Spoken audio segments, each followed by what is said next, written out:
Hello and welcome to this Descartes training session. In this segment we'll discuss unassigned or unidentified drive time and review how it will be managed by both office personnel and drivers. In review, our fleet has recently been updated with new electronic logging device hardware, also known as ELDs, and we're one step closer to becoming fully ELD compliant in advance of the December 2019 deadline. The final step involves switching our systems over from an outdated automatic onboard recording device or AOBRD platform to an ELD platform for full compliance mandated by the Federal Motor Carrier Safety Administration. One of the most noticeable changes in both Fleet Center and with the Smart Fleet mobile app will be a requirement to assign unassigned or unidentified drive time. This should have very little impact on your daily routine if our managers, admin personnel, and drivers learn how to manage it. Now let's take a look at what it means and how you'll assign it. So what is unassigned or unidentified drive time? As the name implies, this occurs when someone drives a vehicle without logging into an ELD device. Since the FMCSA mandates that ELDs must create logs each time the vehicle is moved, even if a driver is not assigned to the vehicle, an E-log is still created. Since an ELD must create a log every time the vehicle is moved, unassigned logs pose an additional responsibility.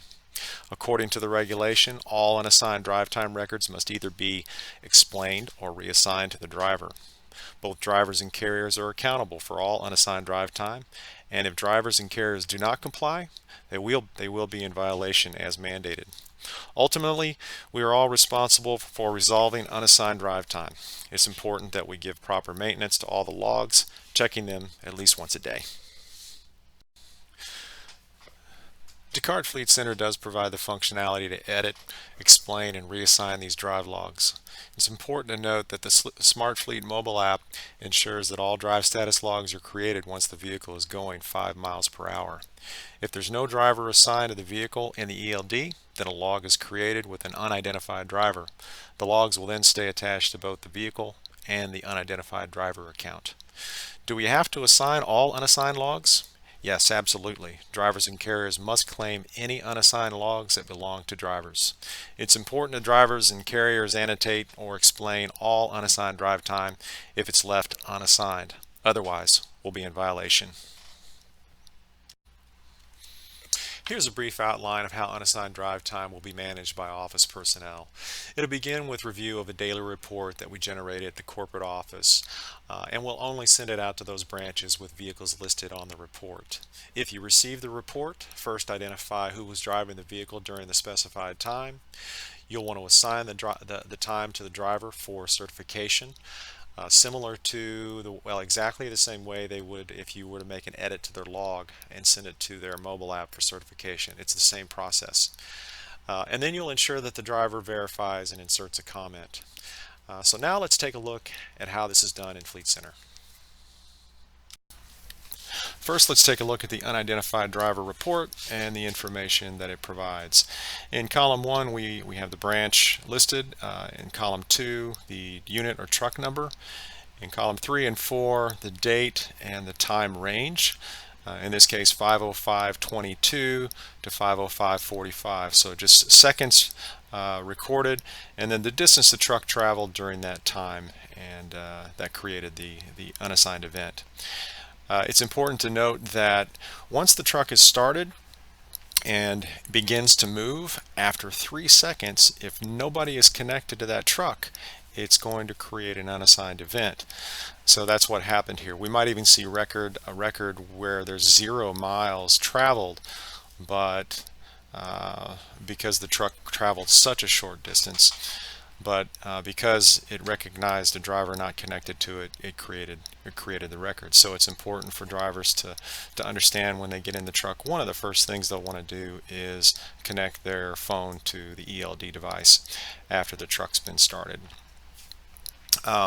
Let's take a closer look at this unassigned record in Fleet Center and determine how to assign the time.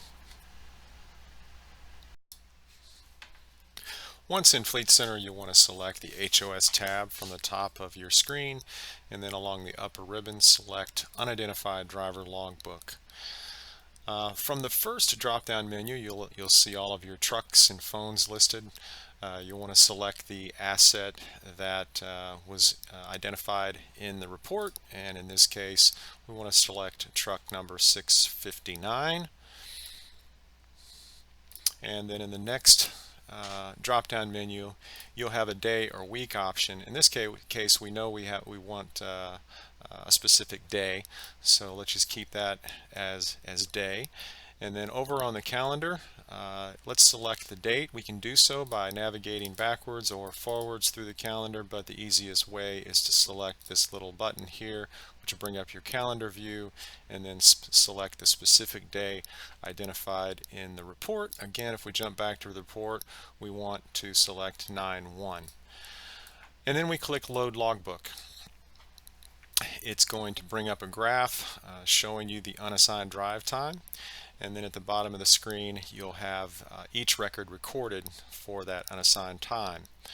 What we'll want to do is identify who drove the vehicle or who was connected or not connected to the vehicle at the time of this event.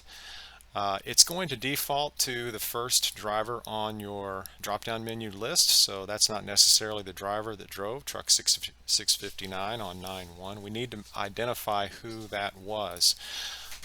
It may be that you know automatically, it may be that you need to ask a driver, and maybe first you need to do a little research and jump back over to your logbook view and select 9/1 and then go through each one of your drivers to see who drove that truck for the day. In this case, we know Jeff Archer didn't drive the truck. We know that Travis didn't drive the truck. We select Danny Miller, and on 9/1, Danny Miller did drive truck number 659. So we can bounce back over to our driver logbook view and select Danny Miller from the menu, and then select Show Preview. Now, if you clicked Show Preview before you've made or selected records from the chart below, you're going to get this pop-up window. So just click OK. Now we need to select the specific records that we want to assign to Danny Miller. We can do that by selecting the first row, and then if you're going to select the whole range, and in this case we may have 2 or 3 trucks listed here, but in this case we only have 1, but we want to select the whole range. We can hold down the Shift key, select the last record, and then it'll highlight all the records in between. Now we can select Show Preview, and it's going to show us a preview of Danny's log on 9/1 with the unassigned time added to it. And if everything looks okay, we click OK, and then we can click Propose to Driver. Logs proposed to driver, Danny Miller, OK.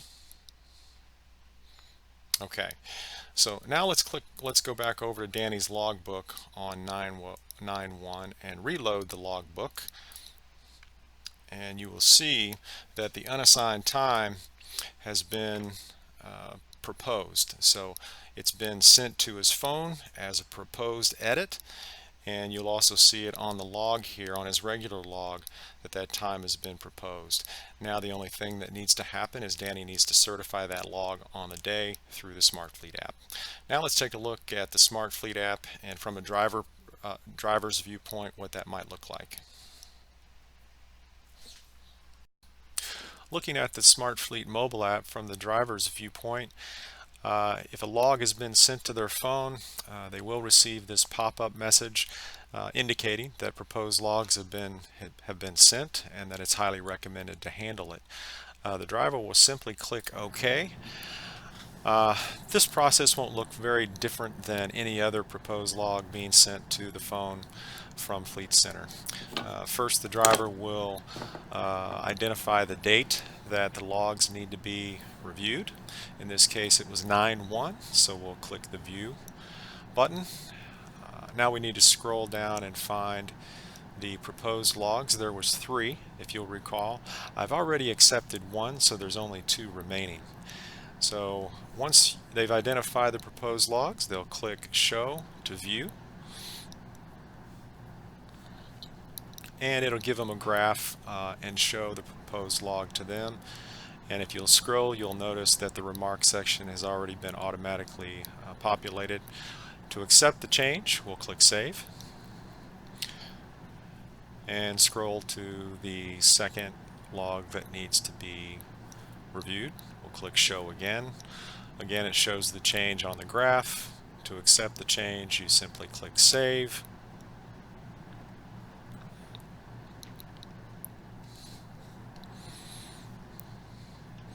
And if all looks good, you'll click the back button, and that takes you back to 9.1. You'll notice that now we have a Certify All option, and to accept all changes for that day, simply click Certify All and agree to making those changes.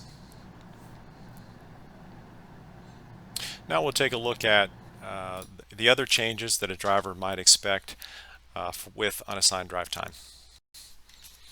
The most noticeable changes for drivers will come when we switch over to full ELD compliance mode. And at that time, when a driver logs in, SmartFleet will check to see if there's any unidentified driver logs and will display a message to the driver. The driver can then review them and claim each record if appropriate. The second change will be a new icon added to the SmartFleet menu. As pictured here, this icon will provide the driver the ability to go in and review any unassigned logs and assign them to theirself. I have yet to see this icon work, so once we have more information about that, we'll be sure to share. And lastly, if the vehicle is in motion and a driver is not logged in, SmartFleet will inform the user of the following, and an audible tone is emitted. So you'll get a message that says unauthorized trip event. The driver must dismiss the dialogue, and he will be presented with the login screen. If the driver does not log in, then an HOS log is created against the unidentified driver account.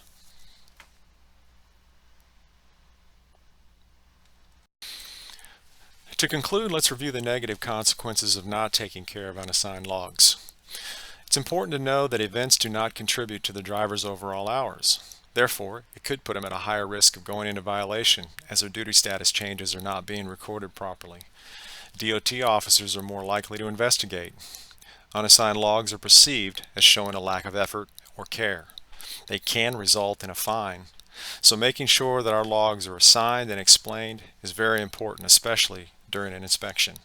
It's highly recommended that explaining all unassigned logs is essential and could help prevent a violation.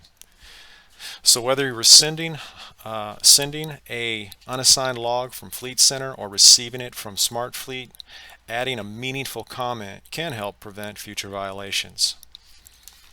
This concludes this session. Feel free to contact your corporate Descartes support team if additional information is needed.